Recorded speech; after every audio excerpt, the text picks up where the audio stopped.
বড় আশা যে মনে আমিও হজে যাব। আলহামদুলিল্লাহি রাব্বিল আলামিন ওয়াসসালাতু ওয়াসসালামু আলা সাইয়্যিদিল মুরসালিন আম্মা বা'দু ফাউযু বিল্লাহি মিনাশ শাইতানির রাজীম বিসমিল্লাহির রহমানির রহিম আসসালাতু ওয়াসসালামু আলাইকা ইয়া রাসূলুল্লাহ ওয়া আলা আলিকা ওয়া আসহাবিকা ইয়া হাবিবাল্লাহ আসসালাতু ওয়াসসালামু আলাইকা ইয়া নবিয়াল্লাহ ওয়া আলা আলিকা ওয়া আসহাবিকা ইয়া নূরাল্লাহ। মাদানী চ্যানেলের দর্শক শ্রোতা, আলহামদুলিল্লাহ বছর শেষে আবারও জিলহজ মাসের আগমন, চমৎকার এক অনুষ্ঠানকে সাজানো হয়েছে। আর এই জিলহজ মাস কোরবানির মাস, জিলহজ মাস আত্মত্যাগের মাস, এই জিলহজ মাস মুসলমানের এক ইবাদতের মাস, আমলের মাস এই জিলহজ মাস। আর এই জিলহজ মাসে আলহামদুলিল্লাহ রাব্বিল আলামিন চমৎকার এক অনুষ্ঠান সম্মান ও ভালোবাসার পথে নিয়ে উপস্থিত হয়েছি ইনশাআল্লাহ তাবারক ওয়া তাআলা। অনুষ্ঠানে হামদে বারি তাআলা, নাতে রসুল মকবুল সাল্লাল্লাহু আলাইহি সাল্লাম এবং এক একটি বিষয় নিয়ে এক একদিন আলোচনা করার চেষ্টা করব। মোবাল্লিগে দাওয়াত ইসলামী আমাদের সাথে থাকবেন, নাতখা ইসলামে থাকবেন, আপনারাও থাকবেন। আপনাদের কল আর SMS ইনশাআল্লাহ তাআলা আমাদের অনুষ্ঠানে অ্যাড করার চেষ্টা করব। দর্শক শ্রোতা, চলুন অনুষ্ঠানের শুরুতে একটি দুরূদ শরীফের হাদিসে পাক শ্রবণ করেনি, এরপর আজকের বিষয়ও শুনবো, হামদে বারি তাআলাও শুনবেন ইনশাআল্লাহ তাআলা। নবী রাহমাত শাফি উম্মাত সাল্লাল্লাহু তাআলা আলাইহি ওয়াসাল্লামের আলিশান ফরমান, যে ব্যক্তি জুমার দিন আমার উপর 80 বার দুরূদ শরীফ পাঠ করবে, আল্লাহ তাবারক ওয়া তাআলা ওই ব্যক্তির 80 বছরের গুনাহকে ক্ষমা করে দিবেন। সাল্লু আলাল হাবিব সাল্লাল্লাহু তাআলা আলা মুহাম্মদ সাল্লাল্লাহু তাআলা আলাইহি ওয়াসাল্লাম। চমৎকার এক বিষয় নিয়েছি, যেহেতু অনুষ্ঠান সম্মান ও ভালোবাসার পথে, আর আজকের বিষয়টাও এমনই। যখনই জিলহজ মাসের আগমন ঘটবে, এর পূর্বেই এই ভালোবাসা আর সম্মানের পথ এটা মুসলমানদের কাছে স্পষ্ট হয়ে যায়। হজের অনেক আগে থেকেই আশেকানে হাজি, আশেকানে কাবা, আশেকানে মদিনা, তারা হজের উদ্দেশ্যে জিলহজ মাস আসার আগেই কিন্তু রওনা হয়ে যায়। অনেকেই অনেক আগে রওনা হয়ে যায়। আর যখন তাদের রওনা শুরু হয়ে যায় বা এলান হতে থাকে, সরকারিভাবে এলান হয়, বা হজের ফ্লাইট কবে থেকে শুরু হবে, এই সকল কথাগুলো, নিউজগুলো যখন আমাদের কানে বাজে, তখনই আমাদের স্মরণ পড়ে যায়, হ্যাঁ, এই মাস তো সেই সম্মান আর ভালোবাসার পথের মাস। অর্থাৎ যেই পথে ভালোবাসা নিয়ে, ভক্তি শ্রদ্ধা নিয়ে, আল্লাহ তাআলার মহব্বত নিয়ে সফর করা শুরু করে দেয়। আর এই চমৎকার অনুষ্ঠানে বিষয় আমরা রেখেছি ভালোবাসার পথ। এই ভালোবাসার পথ জানি না কারা কারা অতিক্রম করেছে আর কাদের এখনও নসিব হয়নি। এই বিষয় নিয়ে কিছু কথা বলবো। ভালোবাসার পথে, এই ভালোবাসার পথ সফর করাটা কেমন সৌভাগ্যের বিষয়। আর এই ভালোবাসার পথ যারা অতিক্রম করে তারা কতই না ভাগ্যবান। এই ভালোবাসার পথ যারা একবার সফর করেছে তাদের কতই না আইডিয়া অর্জন হয়েছে, কতই না কোয়ালিটি অর্জন হয়েছে, কতই না ইশক আর মহাব্বত তারা পেয়েছে। এ সকল বিষয় নিয়ে আজকের এই অনুষ্ঠানে আলোচনা করার জন্য স্টুডিওতে নূর হোসেন ভাই আছেন আমাদের সাথে, হাসান আত্তারি ভাই আছেন আমাদের সাথে, হাসান মাদানী ভাই আছেন, এবং আজকে আমাদের এই প্রোগ্রামে বিশেষ নাতখা আমাদের রাশেদ মাদানী ভাইও আছেন। আলোচনায় যাওয়ার পূর্বেই চাচ্ছি রাশেদ মাদানী ভাইয়ের কাছে আসতে, যেহেতু অনুষ্ঠান রাশেদ মাদানী ভাই সম্মান ও ভালোবাসার পথে। চাচ্ছি আল্লাহ তাআলার পথে রওনা হচ্ছে হাজিগণ। সফর অলরেডি অনেকেরই যার যার দেশ থেকে তারা সফর শুরু করে দিয়েছেন, অনেকে অনেক আগে চলে গিয়েছেন।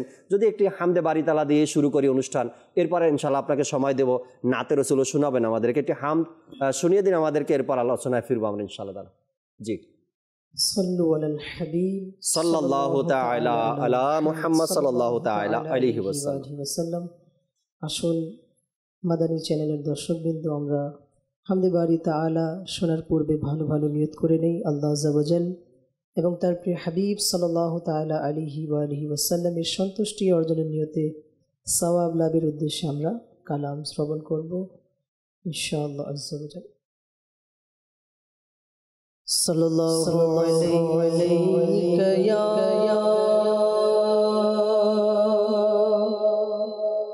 রাসূলুল্লাহ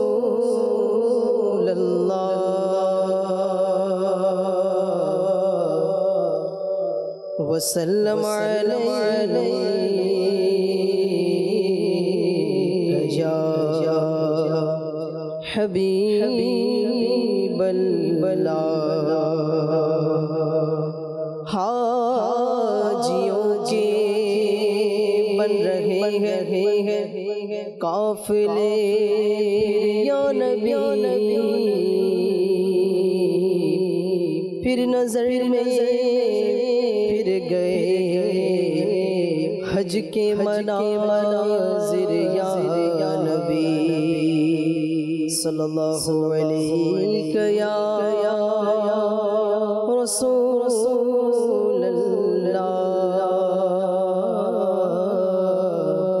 वसल्लम अलैहि या हबीबल्लाह।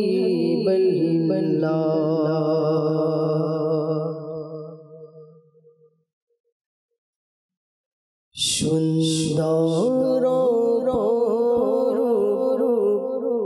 দৃশ্য যে কাবার, সুন্দর দৃশ্য যে কাবার। আল্লাহু আকবার, আল্লাহু আকবার,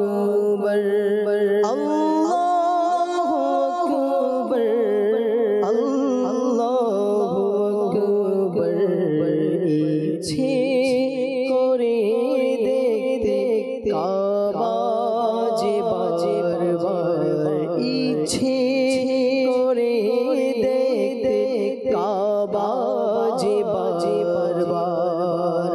আল্লাহু আকবার, আল্লাহু আকবার, আল্লাহু আকবার, আল্লাহু আকবার। সুন্দর অপরূপ দৃশ্য যে কাবার, সুন্দর অপরূপ দৃশ্য যে কাবার। আল্লাহু আকবার, আল্লাহু আকবার, আল্লাহু আকবার, আল্লাহু আকবার। কখনো দেখি হেরে মোবাক হয়ে, কখনো আবার দেখি নিজেকে, কখনো দেখি হেরে মোবাক হয়ে, কখনো দেখি হেরে মোবাক হয়ে, কখনো আবার দেখি নিজেকে নিয়ে এলো কোথায় ভাগ্য যে আমার, নিয়ে এলো কোথায় ভাগ্য যে আমার। আল্লাহু আকবার, আল্লাহু আকবার। সুন্দর অপরূপ দৃশ্য যে কাবার। আল্লাহু আকবার, আল্লাহু আকবার। জিকিররত রয়েছে ওষ্ঠ যুগল, শুনছে আযান আমারে কর্ণ যুগল। জিকিররত রয়েছে ওষ্ঠ যুগল, শুনছে আযান আমার এই কর্ণ যুগল। আযানের ধ্বনি শোনা যায় বারবার,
সাফা দেখেছি, মারওয়া দেখেছি,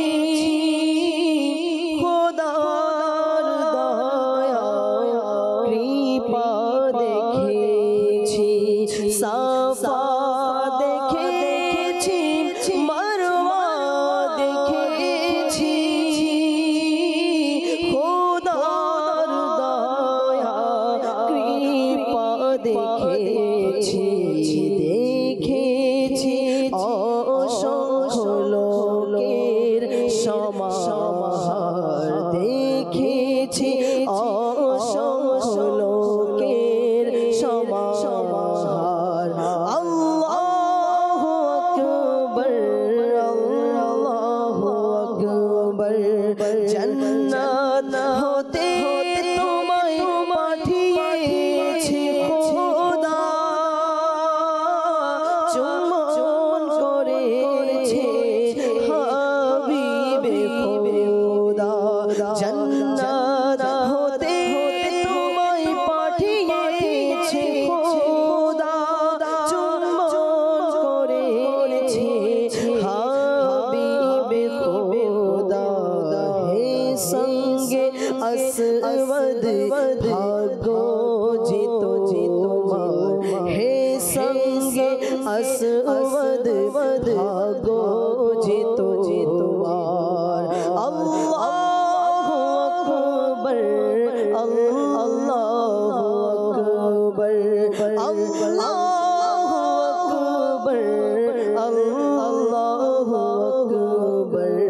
সুন্দর অপরূপ দৃশ্য যে কাবার, সুন্দর অপরূপ দৃশ্য যে কাবার। আল্লাহু আকবার, আল্লাহু আকবার, আল্লাহু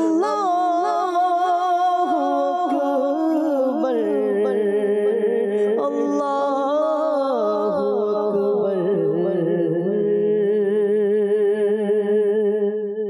আল্লাহ সুবহানাল্লাহ, কি চমৎকার কথাগুলো এই কালামের মধ্যে কবি চমৎকারভাবে বলেছেন, লিখেছেন।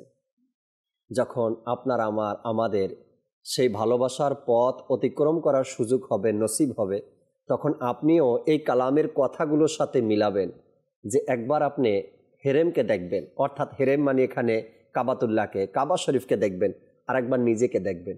আমি ওই বান্দা, আমি হেরেম শরীফের সামনে, আমি কাবা শরীফের সামনে, একবার সেই কাবাকে দেখবেন। মানে আশ্চর্যের বিষয়, নিজের কাছে এটা আশ্চর্য মনে হবে, আমি হেরেম শরীফের সামনে, আচ্ছা আমি একবার কাবার দিকে দেখা আর একবার নিজের দিকে দেখা। হ্যাঁ, ওই সময় যখন আপনার সফর নসিব হবে সেই ভালোবাসার পথে, তখন আপনি এটা অনুভব করতে পারবেন। এতদিন কালামে শুনে আসছে এই কথাগুলো, আজ আমার সাথে এমনটা ঘটে গেল। অসংখ্য মানুষ, এমন অসংখ্য মানুষ বিশ্বাসই করতে পারে না যে আমি হেরেমের সামনে, আমি কাবার সামনে। জানি না যারা এই পথ অতিক্রম করছেন, ভালোবাসার পথ যারা সফর করেছেন, হয়তো তারা এগুলো ভাবছেন, দেখেছেন যে আমার সাথে এমনটা হয়েছে। আমি তো মানতেই পারি না, বিশ্বাসই হয় না যে আমি হেরেমের সামনে। আল্লাহ তাবারক ওয়া তাআলা সকলের তাকদিরে, সকলের নসিবে হেরেম শরীফের সফর, সেই ভালোবাসার পথের সফর করার সেই তৌফিক আল্লাহ আমাদেরকে দান করুক। দর্শক, যে বিষয় আজকে নিয়েছে অনুষ্ঠান সম্মান ও ভালোবাসার পথে, আর আজকের বিষয়টাও এমন ভালোবাসার পথ। নূর হোসেন ভাইয়ের আলহামদুলিল্লাহ রাব্বিল আলামিন সফর হয়েছে এই ভালোবাসার পথে। কিছু কথা তার থেকে শুনি আমরা অনুষ্ঠানের শুরুতেই, এরপরে রাশেদ মাদানী ভাই থেকে কালামও শুনবো আজকে আল্লাহ আছে ইনশাআল্লাহ তাআলা। যেহেতু প্রোগ্রাম অনুষ্ঠানই এই জিলহজ মাসকে কেন্দ্র করে, অসংখ্য কালাম লেখকগণ লিখেছেন এই মাস সম্পর্কে, এই দিন সম্পর্কে, এই সময় সম্পর্কে। আল্লাহু আকবার, শুনবো এক এক করে ইনশাআল্লাহ তাআলা। নূর হোসেন ভাই কেমন আছেন আপনি? মাশাআল্লাহ, আলহামদুলিল্লাহ। অনেক দিন পরে, হয়তো অনেক মাস পরে রাতের প্রোগ্রামে আপনার সাথে আমি আর কি একসাথে অনুষ্ঠানে বসা। আজকের যে বিষয় আমরা নিয়েছি ভালোবাসার পথ, শুনতেই তো মনে হয় না, হ্যাঁ আসলেই এটা ভালোবাসার পথ, তাই না? পথ তো অনেক অতিক্রম করেছি আমরা, অনেক পথ অতিক্রম করেছি, অনেক রাস্তা দেখেছি, অনেক সফর হয়েছে, অনেক গাড়ি, অনেক জাহাজ, অনেক যানবাহন, কিন্তু এই সফরটা আসলেই ভালোবাসার পথ। প্রত্যেকটা ঘাটিতে, প্রত্যেকটা জায়গাতে ভালোবাসা প্রকাশ পায়, ভালোবাসা প্রকাশ করে মানুষ। এমন একটা জায়গা, এমন একটা স্থান, যদি কিছু শুরুতে দর্শকের উদ্দেশ্যে বলতেন। আলহামদুলিল্লাহ রাব্বিল আলামিন, আসসালাতু ওয়াসসালামু আলা সাইয়্যিদিল মুরসালিন বিসমিল্লাহির রহমানির রহিম। প্রথমত সকলকে জিলহজ মাসের মোবারকবাদ। যারা এই মাদানী চ্যানেল বাংলার সঙ্গে আছেন, মাশাআল্লাহ চমৎকার মাদানী চ্যানেলের আয়োজন। আজকের বিষয় যে রাখা হয়েছে ভালোবাসার পথ।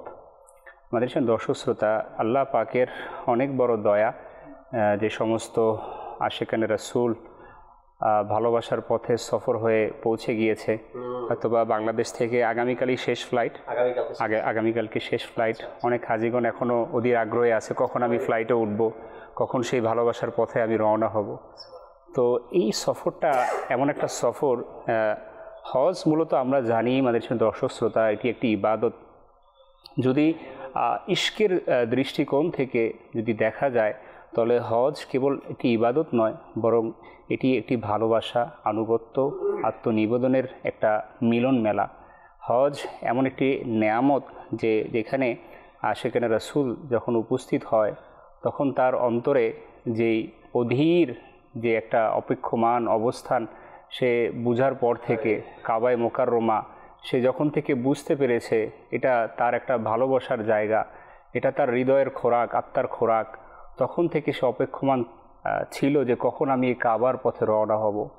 তো যে সাফা মারওয়ার এখনও অবস্থান, হাজিগণ সেখানে উপস্থিত হয়, হাজির হয়। যে সাফা মারওয়া শুধু মোবাইলেই দেখেছে, চ্যানেলে মিডিয়ার মাধ্যমে দেখেছে, যখন একজন হাজি সেখানে উপস্থিত হয়, তখন সেটা এক অন্তরের মধ্যে অন্য রেখাপাত সৃষ্টি হয়, অন্য একটা অনুভূতির সৃষ্টি হয়। তো হজের শুরুটা যখন হয় একজন মুসলমান এর যখন হজ ফরজ হয়, দেখুন জাকির ভাই, হজে তো অনেকেই যায় না, যে ইশকের অন্তর নিয়ে, ভালোবাসার অন্তর নিয়ে যখন সে ওই সফরটা করে, তখন ওই সফরটা তার জন্য মধুময় সফর হয়, বরকতময় সফর হয়। দেখুন, আমার টাকা আছে, আমি হজে চলে গেলাম, তো ওই সফরটার আপনার কাছে যে আমার টাকা খরচ করার একটা সফর হলো, আর কিছুই না, বিনোদনের একটা মাধ্যম হলো। তো অনেকে এই শব্দটার অর্থ এরকমই, ওমরার অর্থটা এমন বলে যে ঘোরাফেরা, ঘুরতে যাওয়া।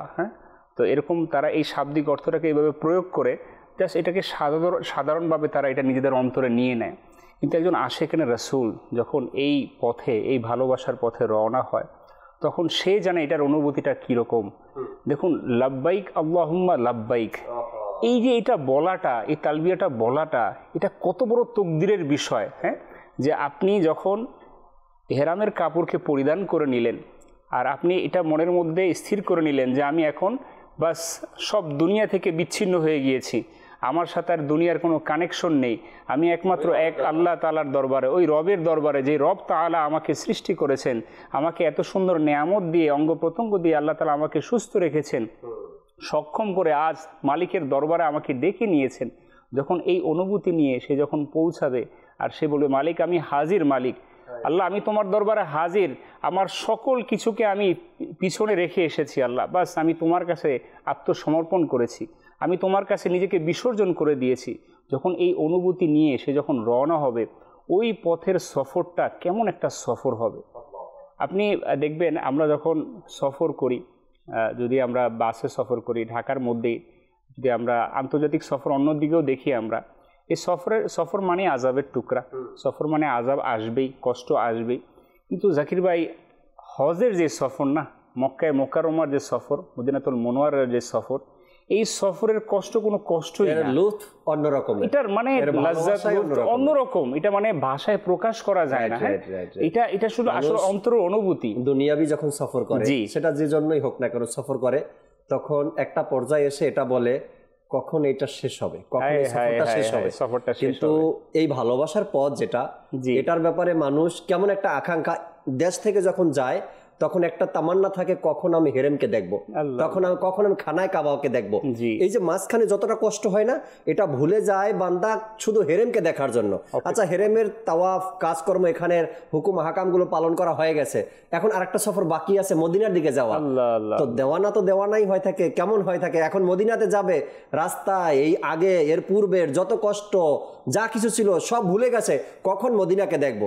আচ্ছা, ওখান থেকে ব্যাক করবে নিজের দেশে, তখন এক যন্ত্রণা, হায় মদিনা আমার থেকে জুদা হয়ে গেল, আমার থেকে আলাদা হয়ে যাচ্ছে, এক তৃপ্তি এর মধ্যে কিন্তু থেকে। জি, আপনি প্রত্যেকটা স্তরে যদি দেখেন মক্কায় মুকাররমা আল্লাহ তাআলার কুদরতের নিশানা এমনভাবে আল্লাহ তাআলা রেখেছেন যে সাফা মারওয়ার কথা যদি বলি, মক্কায় মুকাররমা কাবা ঘরের যে বিষয়টা না, কাবা ঘরের সামনে যখন তাওয়াফ করা হয়, যখন বান্দা তাওয়াফ করে, হাজর আসওয়াদ থেকে যখন সে শুরু করে হাতিমে কাবা, যে প্রত্যেকটা জিনিস বিষয় যখন সে চক্কর দিতে থাকে, তার মানে জীবনের সমস্ত প্রাপ্তি মনে হয় তখন তার পূরণ হয়ে গেছে। তখন যেটা আপনি বললেন না শুরুতে, বিশ্বাস হয় না, জাকির ভাই বিশ্বাস করেন, মানে আমরা যে হোটেলের মধ্যে উপস্থিত ছিলাম, হোটেলের মধ্যে বড় স্ক্রিন, কাবায় মুকাররমার লাইভ চলতেছে, মানে আমি বিশ্বাসই করতে পারতেছিলাম যে আমি এখানে উপস্থিত আছি, আমি আল্লাহ তাআলা আমাকে এখানে নিয়ে এসেছে। এটা আমরা যারাই ছিলাম সফর সঙ্গী, মানে কেউ এটা আমাদের মানে বিশ্বাস হচ্ছে না যে আমার মতো নাফরমান, আমার মতো গুনাহগার, আমি ওই বান্দা যে এখানে উপযুক্ত ছিলাম না। সারাটা জীবন আমি এটা দেখেছি না যে কখন আমি এটার দিকে আমি ছুটে আসব, এটাকে আমি আমার স্বচক্ষে আমি দেখবো, আমার চর্মচক্ষু দিয়ে আমি এটাকে উপভোগ করব, আর সেই নিয়ামত আমার সামনে। যখন এই অবস্থান হয় তখন তার মানে দুনিয়ার সাথে কোনো কিছু থাকে না, বাস তার সমস্ত কিছু আল্লাহ তাআলার দিকে সে খেয়াল চলে যায়, ধ্যান চলে যায়। তো ঠিক একইভাবে যদি আপনি দেখেন সাফা মারওয়ার কথা যদি বলেন, এরপরে হাজর আসওয়াদের কথা বলেন, প্রত্যেকটা বিষয়ে এক একটা কিন্তু আল্লাহ পাকের কুদরতের নিশানা, ভালোবাসার সাদৃশ্যতা। সে সাফা মারওয়ার মধ্যে আমরা সকলেই জানি হযরত হাজরা রহমতুল্লাহ তাআলা আলাইহা, ইনার যে পদচারণা, শিশু ইসমাইল আলাইহিস সালাতু ওয়াস সালাম, ইনার জন্য যখন তিনি পানি তৃষ্ণার্ত হয়ে, যখন পানি তাদের শেষ হয়ে গিয়েছিল, যখন যে ছুটাছুটি তিনি করেছিলেন, ওই অবস্থানটা আল্লাহ তাআলার কাছে এমন পছন্দ হয়ে গেল, কিয়ামত অবধি পর্যন্ত আল্লাহ তাআলা ভালোবাসার নিদর্শন রেখে দিয়েছে। সমস্ত হাজিগণ এখানে হাজিরি দিলে তাকে সাফা মারওয়ার মধ্যে সাই করা ওয়াজিব হয়ে গেল, যে এখানে তাকে দৌড়াতে হবেই। এটা হাজরা আমার এক আল্লাহ তাআলার নেক বান্দির এক ওলিয়ার সাদৃশ্যতা সেখানে পেয়ে গেল। তো এখানে আল্লাহ তাআলার কুদরতের নিদর্শন। এখানে আরেকটা বিষয় আমাদের জন্য দলিল হয়ে গেল যে আল্লাহ পাকের ওলিয়ারা যারা রয়েছেন, তারা আল্লাহ পাকের কুদরতের নিদর্শন রয়েছেন। তাদের মাজার শরীফ, তাদের প্রত্যেকটা বিষয়, যে বিষয়ে জমিনের মধ্যে এখনো পর্যন্ত বিদ্যমান রয়েছে, কিয়ামত পর্যন্ত থাকবে, এগুলো আল্লাহ তাআলার নিশানা, কুদরতের নিশানা, যাতে করে এখান থেকে মানুষ ঈমানকে মজবুত করতে পারে, ঈমানকে তাজা করতে পারে।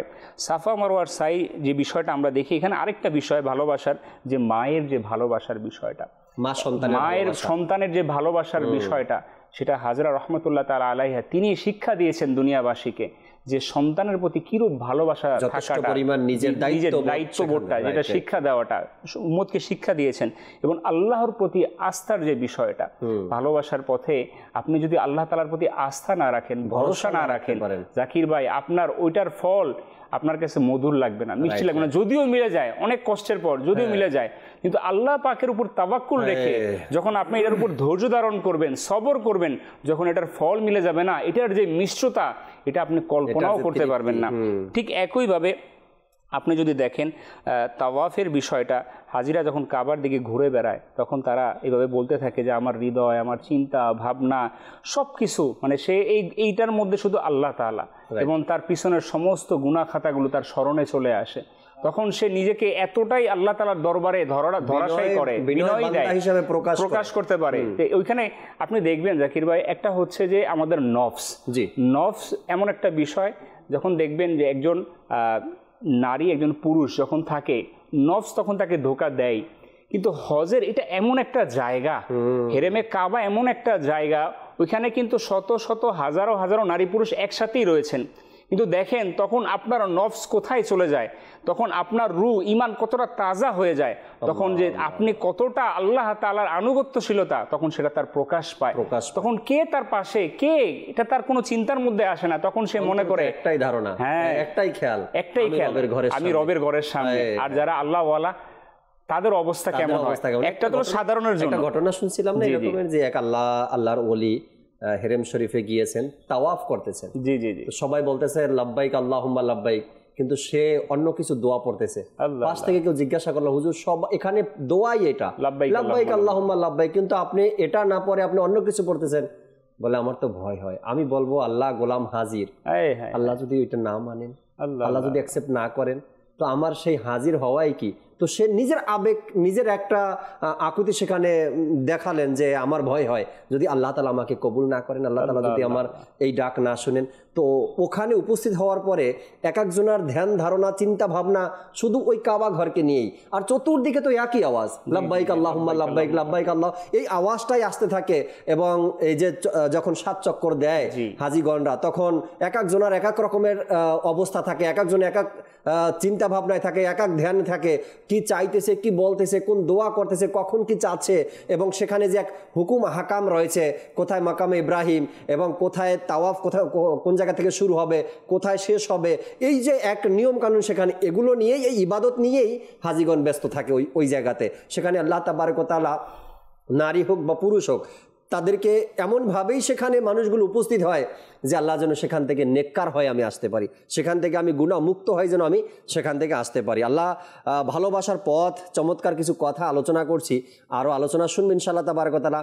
হাসান আত্তারি ভাইও আছেন, হাসান মাদানী ভাইও আছেন। আমরা একটি নাতে রসুল মকবুল সাল্লাল্লাহু আলাইহি সাল্লাম রাশেদ মাদানী ভাই থেকে শুনতে চাই, যেহেতু আলোচনা চলছে রাশেদ ভাই ভালোবাসার পথ নিয়ে, এমন কোনো একটা কালাম যদি আমাদেরকে শোনাতেন। জি।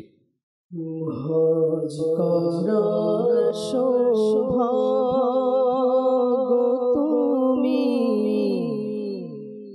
দাও না আমায় ইয়া রাসূল,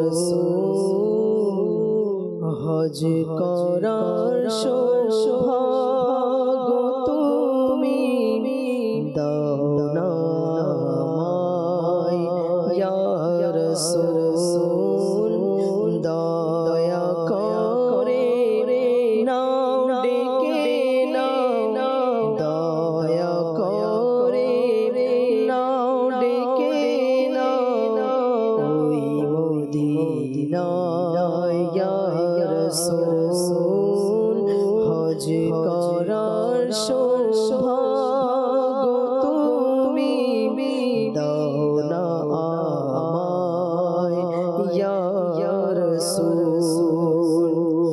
হজেরি মাস আসে যখন হাজিরা যায় হজের তরে, হজেরি মাস আসে যখন হাজিরা যায় হজের তরে, এই গরিবেরও যেন হয়, এই গরিবেরও যেন হয় কোনো উপায় ইয়া রাসূল, এই গরিবেরও যেন হয় কোনো উপায় ইয়া রাসূল।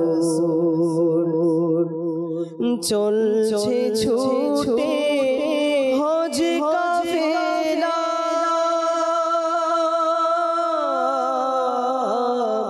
চলছে ছুটে হজ কাফেলা, দল বেঁধে হজের তরে ছুটছে চলে হজ কাফেলা, দল বেঁধে হজের তরে, আমি বুঝি রয়ে গেলাম, আমি বুঝি রয়ে গেলাম, আমি বুঝি রয়ে গেলাম, হে দয়াময় ইয়া রাসূল, আমি বুঝি রয়ে গেলাম, হে দয়াময় ইয়া রাসূল, ইয়া রাসূলুল্লাহ,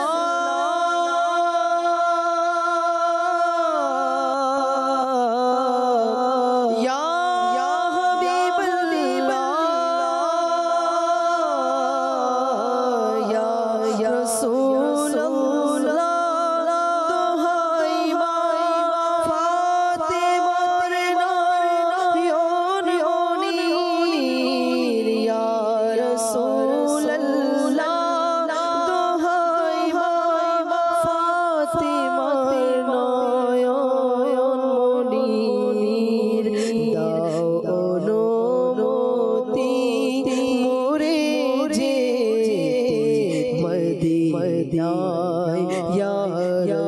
রাসূল দাও অনুমতি মোরে দাও অনুমতি মোরে যেতে মদিনায় ইয়া রাসূল ইয়া রাসূল আল্লাহ ইয়া হাবিবাল্লাহ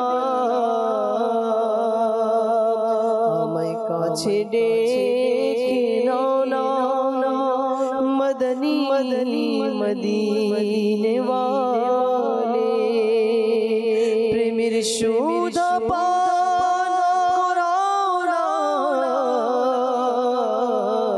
মদনী মদিনে ওয়ালে যখন হবে তোমার দিদার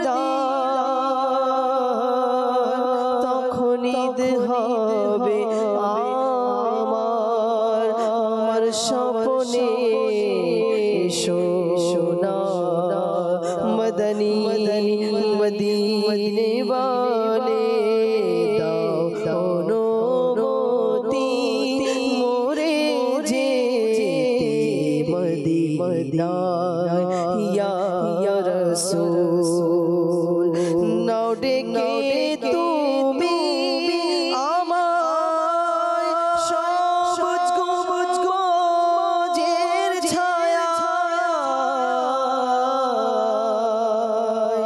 নাও ডেকে তুমি আমায় সবুজ গম্বুজের ছায়ায় দয়া করো আলা হযরতের হুসিলায় ইয়া রাসূল দয়া করো আলা হযরতের হুসিলায় ইয়া রাসূল হজ করার সৌভাগ্য তুমি দাও না আমায় ইয়া রাসূল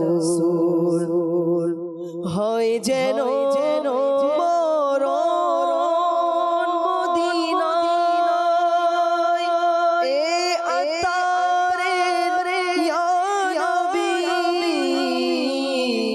হয় যেন মরণ মদিনায় এ আতারের ইয়া নবী জান্নাতুল বাকিতে যেন কবর তার হয় ইয়া রাসূল জান্নাতুল বাকিতে যেন কবর তার হয় ইয়া রাসূল হজ করার সৌভাগ্য তুমি দাও না আমায় ইয়া রাসূল দয়া করে ডেকে নাও দয়া করে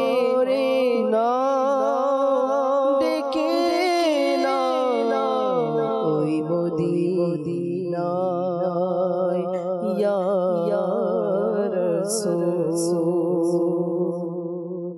আমিন আমিন আমিন দয়া করে নাও ডেকে নাও তোমার ওই মদিনা ইয়া রাসূল আল্লাহ রসুল সাল্লাল্লাহু আলাইহি সাল্লাম দয়া করলে ইনশাআল্লাহ তাআলা আপনার আমার আমাদের সফরের হয়তো বা কোনো না কোনো ডাক আমাদের চলে আসবে। হাসান আত্তারি ভাই আমাদের সাথে আছেন, কিছু কথা শুনি তার থেকে, এরপরে দর্শক আপনাদের কলগুলো SMS-গুলো পড়ার নেওয়ার শোনার চেষ্টা করবেন ইনশাআল্লাহ তাআলা। হাসান ভাই কেমন আছেন আপনি? মাশাআল্লাহ, আলহামদুলিল্লাহি রাব্বিল আলামিন ওয়াসসালাতু ওয়াসসালামু আলা সাইয়্যিদিল মুরসালিন আম্মা বা'দ ফাউযু বিল্লাহি মিনাশ শাইতানির রাজিম বিসমিল্লাহির রহমানির রহিম। আলহামদুলিল্লাহ, আমাদের মাঝে জিলহজ মাস চলমান। এই মাস আসতেই মুমিনের ঈমান তাজা হয়ে যায় আলহামদুলিল্লাহ। এবং আপনি যখন হাজিদের এই সফরগুলো দেখবেন যেন এমন মনে হয় পাখি যখন তার সারা দিনের ব্যস্ততা ছেড়ে ব্যস্ততা যখন শেষ হয় তার ঠিকানা হলো বাসা, সে খুব দ্রুততার সাথে যখন সন্ধ্যা আসে দ্রুততার সাথে বাসায় ফিরে চলে যায়। তদ্রূপ প্রত্যেকটি মানুষ তার মূলের দিকে ফিরে যায়। এটা হলো মানুষের বাস্তবতা। মানুষ যখন বাংলাদেশি একজন ভাই প্রবাসে যায় তো তার মূল গন্তব্য কোথায় থাকে?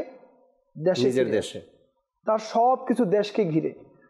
তো এই জিলহজ মাস আসলে মনে হয় যে আমাদের প্রাণ কেন্দ্র মক্কা এবং মদিনা এবং মানুষরা স্ব স্থান থেকে তাদের বাসস্থানের দিকে ফিরে যাচ্ছে।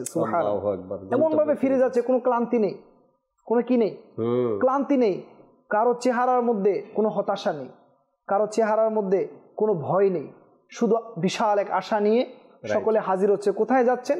ইমানের কাছে, যেখানে ইমান বসবাস করে। মুমিনের ইমান যেখানে গেলে পরিপূর্ণ হয় ওই জায়গায় যাচ্ছে। কারণ আল্লাহ রাসূল সাল্লাল্লাহু আলাইহি সাল্লাম বলেছেন যে তোমরা অতক্ষণ পর্যন্ত মুমিন হতে পারবে না যতক্ষণ আমি নবীর মহাব্বত তোমাদের কাছে, তোমাদের পরিবার পরিজন, সন্তান সন্ততি এবং সকল মানুষের চেয়েও বেশি না হবে। এবং আলহামদুলিল্লাহ মুমিনরা যুগে যুগে এটার প্রমাণও দিয়েছেন। অর্থাৎ আলহামদুলিল্লাহ যখন মানুষ এই সফরের সৌভাগ্য নসিব হয় যাদের, আল্লাহু আকবার, তাদের অবস্থা এমন হয় যে তারা তাদের অবস্থা পর্যন্ত বর্ণনা করতে পারে না। কোন অবস্থাতে আছে এমন, মানে আপনি যারা ফিরে আসে সফর করার সুযোগ হোক বা না হোক, এক আশেকের অন্তরে তো সেই মদিনাতে যাওয়া, সেই ভালোবাসার পথে সফর করার এক আশা আকাঙ্ক্ষা তো থেকেই যায়, তাই না?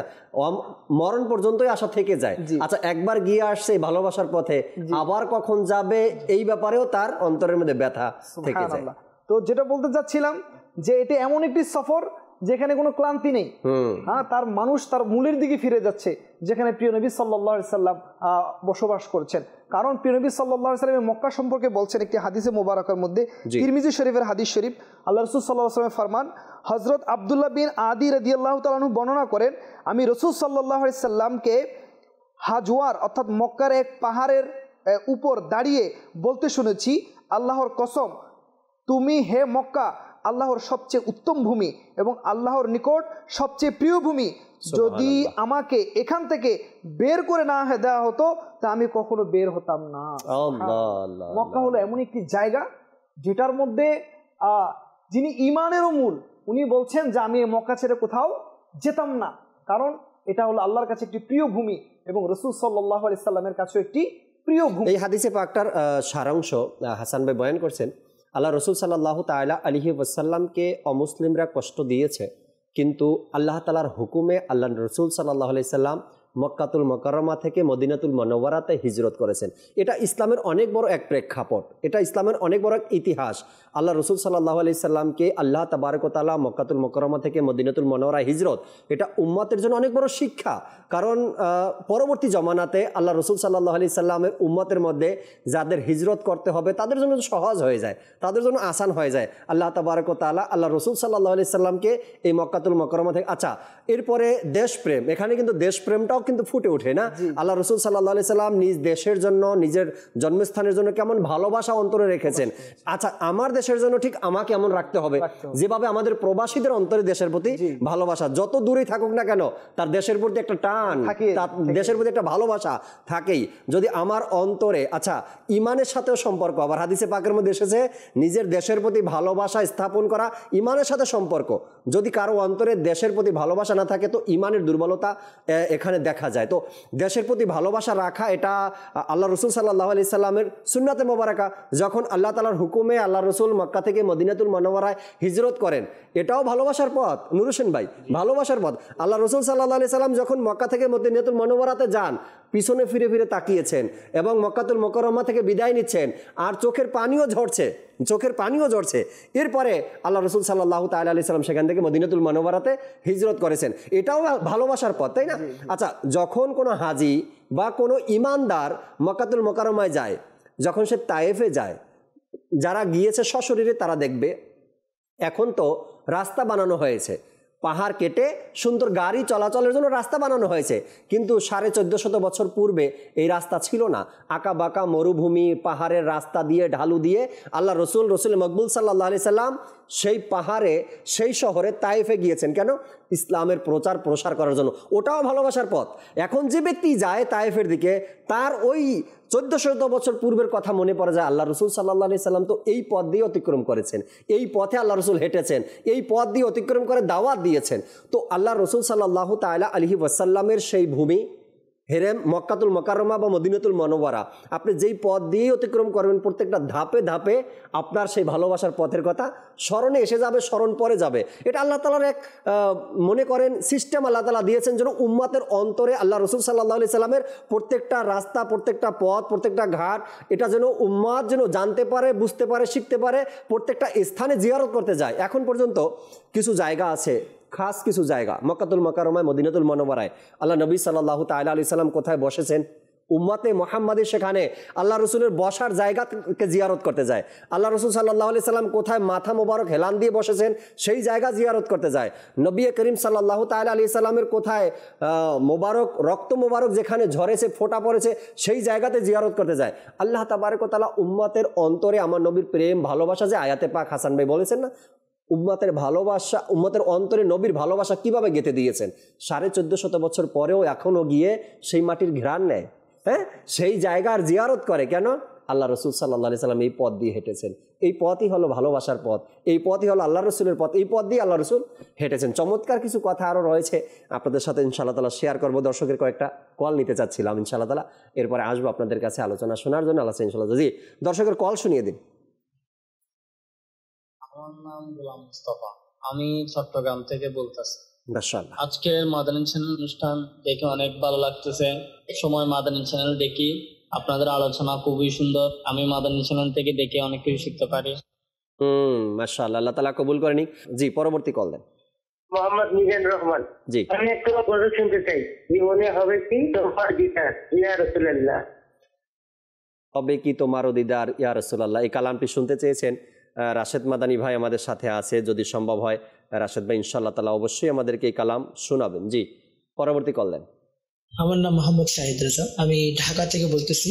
মাদানী চ্যানেলের অনুষ্ঠান সম্মান ও ভালোবাসার প্রতি খুবই সুন্দর একটি অনুষ্ঠান। এই অনুষ্ঠান থেকে আমরা অনেক কিছু শিখতে ও জানতে পারি। আমার জন্য দোয়া করবেন। জি, দোয়া করি আল্লাহ আপনাকে ভালো রাখুক, সুস্থ রাখুক, সবসময় মাদানী চ্যানেলের সাথেই থাকবেন, অনুষ্ঠান দেখবেন ইনশাআল্লাহ তাআলা। পরবর্তী কল দেন। আমার নাম জাহাঙ্গীর, আমার বাড়ি কিশোরগঞ্জ। মাদানী চ্যানেলে অনুষ্ঠান খুবই সুন্দর আলোচনা হচ্ছে, আমার জন্য দোয়া করবেন।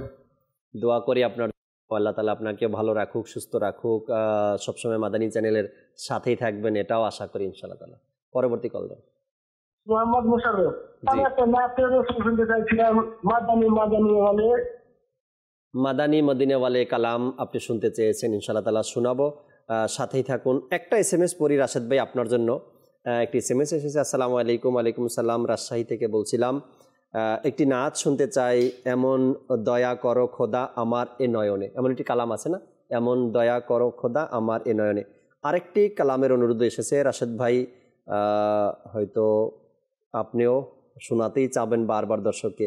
এবছর 3 দিনে শোনাতে পারে ইস্তেমাতে সোনার মদিনা, প্রাণের মদিনা, এরকম একটা কালাম এবছর ইস্তেমাতে পড়ছেন, ওটা উল্লেখ করলেন যে ইজতেমাতে রাশেদ ভাই আর ইমরান মাদানী ভাই যে কালামটি পড়েছেন, যেহেতু আলোচনাও মক্কা মদিনা নিয়ে হয়েছে, চলছে স্টুডিওতে এই কালামটা, তো যে অনুরোধগুলো আসছে রাশেদ ভাই নোট করে রাখেন, একটু পরে আসবো আপনার কাছে ইনশাআল্লাহ তাবারাক ওয়া তাআলা, শুনবো আপনার থেকেও কালাম অনুরোধের। জি, হাসান ভাই যেটা বলছিলেন, এরপরে হাসান মাদানী ভাই আছেন, তার থেকেও শুনবো ইনশাআল্লাহ তাআলা। জি, আলহামদুলিল্লাহ, অর্থাৎ মুমিনের যে মূল নবী সাল্লাল্লাহু আলাইহি সাল্লাম, যেহেতু তিনি সেখানে আছেন, তো মুমিনরা সেখানে অবশ্যই ছুটে যাবে।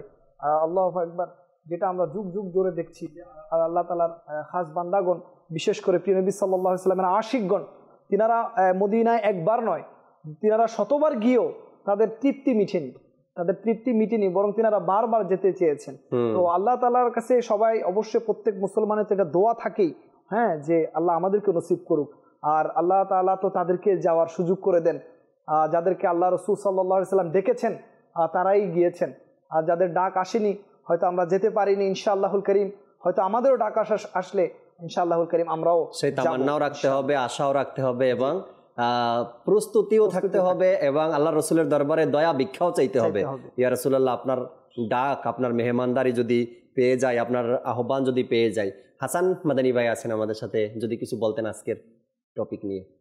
মাশাআল্লাহ, অনেক সুন্দর আলোচনা চলছে, প্রেম ও ভালোবাসার পথ। জি জি, আসলে হাদিসে মুবারাকার মধ্যে আসছে, লা ইউমিনু আহাদুকুম হাত্তা আকুনা আহাব্বা ইলাইহি মিন ওয়ালিদিহি ওয়া ওয়ালাদিহি ওয়ান নাসি আজমাইন।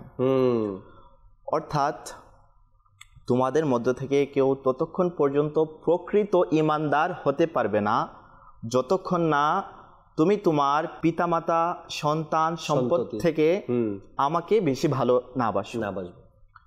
তো এই হাদিসে মুবারাকার মধ্যে ভালোবাসার কথা আসছে। তো আমাদেরকে আমাদের সন্তান থেকে, আমাদের পিতামাতা থেকে, আমাদের ধন সম্পদ থেকে সবচেয়ে বেশি ভালোবাসতে হবে আমার প্রিয় আকাকে। রাইট। যখন আমার হাবিব সাল্লাল্লাহু আলাইহি সাল্লাম এই কথা বললেন, তখন ওই মজলিসের মধ্যে হযরতে উমরে ফারুক রাদিয়াল্লাহু তাআলা আনহু উপস্থিত ছিলেন।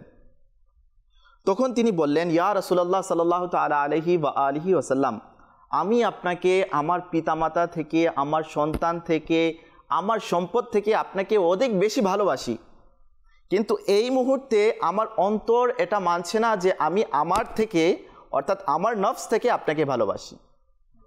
তখন আমার প্রিয় আকা হুজরে পুরনূর সাল্লাল্লাহু তাআলা আলাইহি ওয়া আলিহি ওয়াসাল্লাম বললেন, হে উমরে ফারুক, ওই সত্তার কসম যার কুদরতি হাতে আমার প্রাণ, তুমি ততক্ষণ পর্যন্ত প্রকৃত ঈমানদার হতে পারবে না যতক্ষণ না তুমি তোমার নফস, তুমি তোমার জীবন থেকে আমাকে বেশি ভালো না বাসো। তখন উমরে ফারুক রাদিয়াল্লাহু তাআলা আনহু বললেন, ইয়া রাসূলুল্লাহ সাল্লাল্লাহু তাআলা আলাইহি ওয়া আলিহি ওয়াসাল্লাম, আমি আপনাকে আমার জীবন থেকে, আমার প্রাণ থেকে, আমার মাতা পিতা, আমার সম্পদ, আমার সন্তান থেকে সবচেয়ে বেশি ভালোবাসি আমি আপনাকে। তো এই হাদিসে কারিমা থেকে বোঝা যায় যে আমাদেরকে প্রকৃত ঈমানদার হতে হলে আমার প্রিয় আকা হুজুরে পুরনূর সাল্লাল্লাহু তাআলা আলাইহি ওয়া আলিহি ওয়াসাল্লামকে সবচেয়ে বেশি ভালোবাসতে হবে। নিজের জানের চাইতো, সন্তান সন্ততি, মা বাবা এবং ধন সম্পদ সবচাইতে নবী করিম সাল্লাল্লাহু আলাইহি সাল্লামকে বেশি ভালোবাসতে হবে। আর এটাই হাদিসে পাক বলে, আর এটাই কোরআন বলে, আর এটাই আলহামদুলিল্লাহ রাব্বিল আলামিন আহলে সুন্নাত ওয়াল জামাতের আকীদা এবং বিশ্বাস, এটার উপরেই চলছে আহলে সুন্নাত। আর আহলে সুন্নাতেরই এই সংগঠন দাওয়াত ইসলামী মানুষকে এটাই শিক্ষা দেয় যে আমার ভালোবাসাটা, আমার নবীর প্রতি যে ভালোবাসাটা সবচাইতে ঊর্ধ্বে থাকতে হবে, সবার উপরে আমার নবীর সাল্লাল্লাহু আলাইহি সাল্লামের ভালোবাসার প্রাধান্য আমাকে দিতে হবে। আর না হয়তো আল্লাহ রসুলের হুকুম অনুযায়ী, হাদিস অনুযায়ী প্রকৃত মুমিন হওয়া যাবে না। আর এই দুর্বলতা যার মধ্যে আছে তাকে একবার চেক করে নেওয়া উচিত। অনেকেই হয়তো বা এই প্রশ্ন করতে পারে যে আমি আমার জানের চাইতে আল্লাহ রসুলকে বেশি ভালোবাসি কিনা সেটা বুঝবো কিভাবে। ওলামায়ে আহলে সুন্নাত আলা হযরত এটাও স্পষ্ট করেছেন যে যখনই তুমি শুনবে যে আল্লাহ রসুলের প্রেম ভালোবাসার কথা চলছে, তখন কি তোমাকে শুনতে মনে চায়? ওই কথাগুলো তোমার শুনতে ইচ্ছা করে নাকি অনিচ্ছা প্রকাশ করছো তুমি? যদি মনে করো যে আল্লাহ রসুলের ভালোবাসার কথা হচ্ছে, আল্লাহ রসুলের শান ও মর্যাদার কথা হচ্ছে, কোরআন থেকে আল্লাহ রসুলের মোজেজার কথা আলোচনা হচ্ছে, তোমার শুনতেই মন চায়, আরও শুনতে মন চায়, তবে বুঝতে হবে আলহামদুলিল্লাহ আমার ভিতরটা আল্লাহ রসুলের প্রেম ভালোবাসা স্থান পেয়েছে। আর যদি এমন মনে হয় না এই ঘটনা তো আরও শুনেছি, বা এমনটাও কি হতে পারে, না হয়তো পরে শুনবো না, অর্থাৎ একটু দুর্বলতা কাজ করছে, মনে করতে হবে আমার মধ্যে দুর্বলতা এখনো, ইমানের দুর্বলতা এখনো রয়ে গেছে, এজন্য চিকিৎসা করতে হবে। আল্লাহ হযরত চিকিৎসাও দিয়েছেন। যখন কেউ চিকিৎসকের কাছে চিকিৎসার জন্য যায়, সেটা কি হতে পারে? দুনিয়াবি অসুস্থতা, মানুষ তো ওষুধ নেয় মানুষ ডাক্তার থেকে। আল্লাহ হযরত বলেন না, আমার নবী সাল্লাল্লাহু আলাইহি সাল্লামের যদি প্রেম ভালোবাসা তোমার অন্তরে কম থাকে, এর চিকিৎসাও তোমাকে করতে হবে। কিভাবে? ওলামায়ে আহলে সুন্নাতের কাছে যেতে হবে এবং এর চিকিৎসাও করাতে হবে, ভালো হাদিসগুলো শুনতে হবে, সুন্নতের উপর আমলও করতে হবে এবং মানুষকে আল্লাহর রসুলের প্রেম ভালোবাসা শিক্ষা দিতে হবে। তখন তোমার ভিতরে ধীরে ধীরে এই প্রেম ভালোবাসা বাড়তে থাকবে। আল্লাহ তাআলা বোঝার তৌফিক দিক। অনুরোধের কালাম ছিল রাশেদ মাদানী ভাই, যদি অনুরোধের কালামগুলো আমাদেরকে শোনাতেন, এরপরে শেষ কিছু আলোচনাও শুনবো মোবাল্লিগ থেকে ইনশাআল্লাহ তাআলা। জি। মদিনার ছবি সদা যেন থাকে মনে, মদিনার সদা যেন থাকে মনে স্মরণ প্রিয় নবীর যেন থাকে হৃদয়ে সুযোগ যদি আমি পেয়ে যাই মদিনা যাওয়ার সুযোগ যদি আমি পেয়ে যাই মদিনা যাব মদিনায় কান্নারত কাফেলা নিয়ে যাব মদিনায় কান্নারত কাফেলা নিয়ে ব্যথা হৃদয় নিয়ে যখন যাব মদিনায় ব্যথা হৃদয় নিয়ে যখন যাব মদিনায় নয়ন হতে যেন অশ্রুর বারি ধারা ঝরে নয়ন হতে যেন অশ্রুর বারি ধারা ঝরে প্রশ্নকারী ফেরেশতা যখন কবরে আসবে প্রশ্নকারী ফেরেশতা যখন কবরে আসবে নবীর গুণগান তখন যেন থাকে এ মুখে নবীর গুণগান তখন যেন থাকে এ মুখে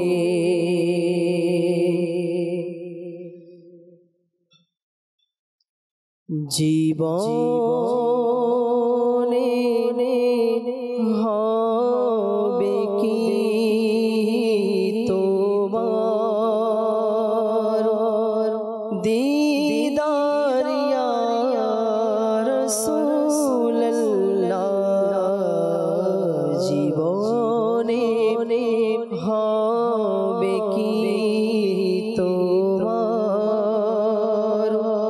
দিদার ইয়া রাসূলুল্লাহ সে আশায় রয়েছি আমি গুনাহগার ইয়া রাসূলুল্লাহ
প্রাণের মদিনা সোনার মদিনায় আমার প্রাণের মদিনা সোনার মদিনায় আমার প্রাণের মদিনা সোনার মদিনায় আমার প্রাণের মদিনা ও মদিনা আমায় ডাকো না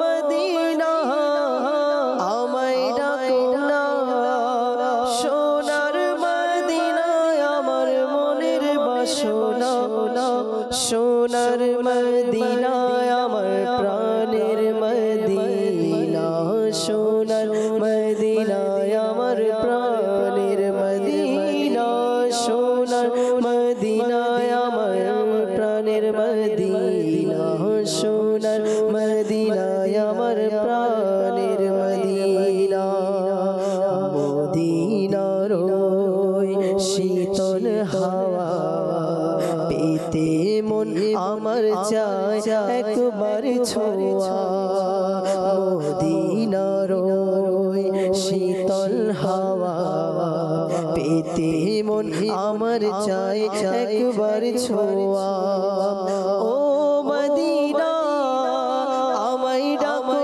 না ও মদিনা আমায় ডাকো না আমার জীবন আর কিছু চাই না সোনার মদিনা আমার প্রাণের মদিনা সোনার মদিনা আমার প্রাণের মদিনা সোনার মদিনা আমার প্রাণের মদিনা সোনার মদিনা আমার প্রাণের মদিনা তো আসে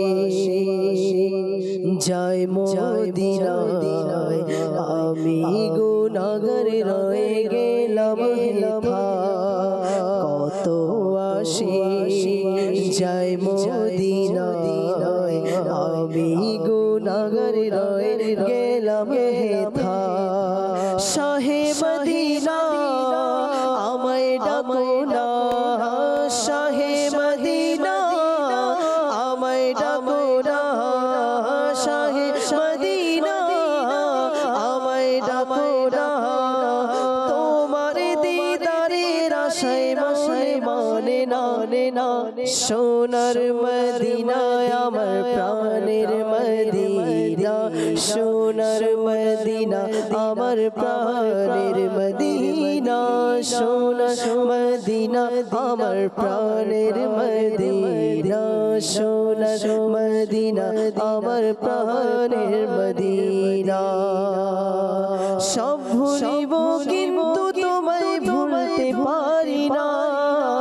সব ভুলিব কিন্তু তোমায় ভুলতে পারি না ভুলিনি ভুলবো না ভুলতে পারি না সোনার মদিনা আমার প্রাণের মদিনা সোনার মদিনা আমার প্রাণের মদিনা ও মদিনা আমায় ডাকো না ও মদিনা আমায় ডাকো না সোনার মদিনা আমার মনের বাসনা সোনার মদিনা আমার প্রাণের মদিনা সোনার মদিনা আমার প্রাণের মদিনা প্রাণের মদিনা আপনাদের অনুরোধের কালামগুলো শুনতেছিলাম চমৎকারভাবে আল্লাহ তাআলা কবুল করেন। আসবো নূর হোসেন ভাইয়ের কাছে। এর আগে হাসান মাদানী ভাই যে হাদিসে পাকটি বলেছিলেন এই হাদিসটি বুখারী শরীফের মধ্যে এবং মুসলিম শরীফের মধ্যে এসেছে আর এর তরজমা রাসূল পাক সাল্লাল্লাহু তাআলা আলাইহি সাল্লাম ইরশাদ করেছেন তোমাদের মধ্যে কেউ মুমিন হতে পারবে না যতক্ষণ পর্যন্ত না আমি তার নিকট তার পিতা সন্তান এবং সকল মানুষের চেয়ে প্রিয় না হব। অর্থাৎ এখানে সম্পদের কথা হাসান ভাই বলছেন, সম্পদ এই হাদিসে পাকের মধ্যে বাংলায় নেই, এখানে বলা হয়েছে সন্তান এবং সকল মানুষের কথা এখানে উল্লেখ করা হয়েছে এবং পিতামাতার কথা উল্লেখ করা হয়েছে। তো আল্লাহ রসুল সাল্লাল্লাহু আলাইহি সাল্লামকে নিজের সন্তান এবং পিতামাতা এবং সকল মানুষের চেয়ে বেশি প্রিয় জানতে হবে, মানতে হবে। এইভাবেই হুজুর সাল্লাল্লাহু আলাইহি সাল্লাম বলেছেন যে তখনই তোমরা প্রকৃত মুমিন হতে পারবে। আর আল্লাহ রসুল সাল্লাহ আলি সাল্লামকে ভালোবাসলে মুমিন, আর মুমিন এই ভালোবাসার পথগুলোই খুঁজবে যে আল্লাহ রসুল সাল্লাহ আলি সাল্লাম কোন পথে হেঁটেছেন, কোন পথ দিয়ে চলছেন, কোন পথে গিয়েছেন, কি কি করতে বলেছেন, আর আল্লাহ রসুল কি করেছেন। তো এগুলাই মুমিনদের মধ্যে রয়েছে, আর মুমিনরা এগুলাই খুঁজে। নুর হোসেন ভাই আরও যদি কিছু বলতেন আজকের বিষয় নিয়ে। প্রত্যেকটা বিষয় আল্লাহ পাকের আমরা বান্দা, জি জি জি, তো বান্দার যে সম্পর্ক মাওলার সাথে সেটা বন্দিগির মাধ্যমে, এখন বন্দিগি করতে গিয়ে বান্দার যে বিষয়টা জরুরিয়াত সবচেয়ে বেশি সেটা হচ্ছে ভালোবাসার নির্যাস, আর সেটা আসবে হুজুর সাল্লাল্লাহু আলাইহি ওয়াসাল্লাম থেকে। যখন উম্মত হিসেবে আল্লাহ রসুল সাল্লাল্লাহু আলাইহি ওয়াসাল্লামকে একজন উম্মত তার অন্তরের চেয়ে বেশি সে ভালোবাসবে, তখন তার নামাজ, তখন তার হজ, রোজা, কোরআন পাকের তেলাওয়াত, তাসবিহ, তাহলিল সকল কিছুর মধ্যে রসুল থাকবে।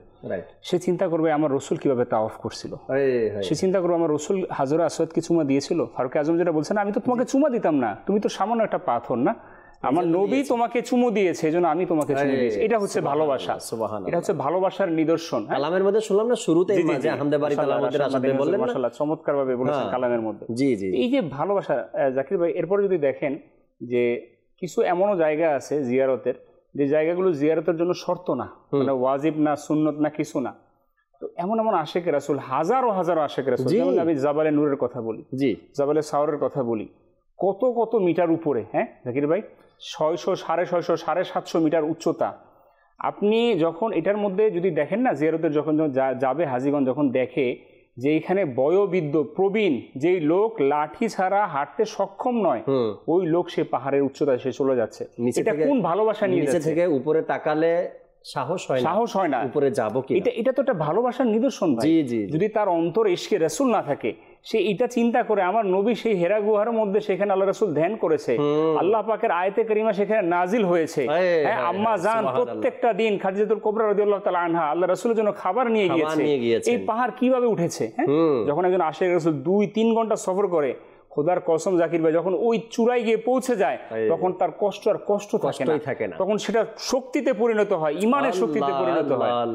এই যে সফরটা টোটালি একটা ভালোবাসার সফর। এরপরে যদি আপনি দেখেন ভালোবাসার পথ, যেহেতু আজকে আমাদের বিষয়, এখানে আরেকটি বিষয়, যেহেতু পুরো হজের যে ভূমিকাটা, সেটা হচ্ছে হযরত ইব্রাহিম আলাইহিস সালাম, হযরত ইসমাইল আলাইহিস সালাম, হাজরা রাদিয়াল্লাহু তাআলা আনহা, এই 3 সত্তার যেই জীবনী যদি আমরা দেখি, এই হজের মধ্যে পুরো হাজিদের যেই কার্যক্রম রয়েছে, এটা কিন্তু এনাদের 3 জনের দৃশ্যপট, কাজের দৃশ্যপটটা এখানে হাজিরে দেখা যায়।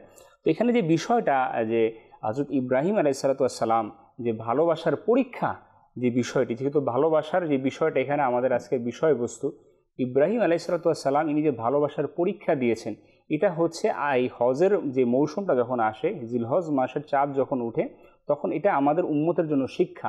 আমরা বলি না আমাদের মুসলিম জাতির পিতা হযরত ইব্রাহিম আলাইহিস সালাম, প্রত্যেকটা মুসলমানের হুজুর সাল্লাল্লাহু আলাইহি সাল্লামের প্রতি তো ঈমান আনতে হবে, এবং ঈমানের শর্ত এটাও রয়েছে সকল নবী আম্বিয়া আলাইহিস সালামের প্রতি ঈমান আনা, তাদের শরীয়তের উপর নয়, তাদের উপর ঈমান আনা। এখন আমি ইব্রাহিম আলাইহিস সালামের প্রতি ঈমান আনবো, এবং ইব্রাহিম আলাইহিস সালামের জীবনী আমার জন্য, এটা আমার জন্য বাস্তবায়ন করে, এটা আমার জন্য জরুরিয়াত, একজন মুমিন হিসেবে, একজন আশিক রাসূল হিসেবে।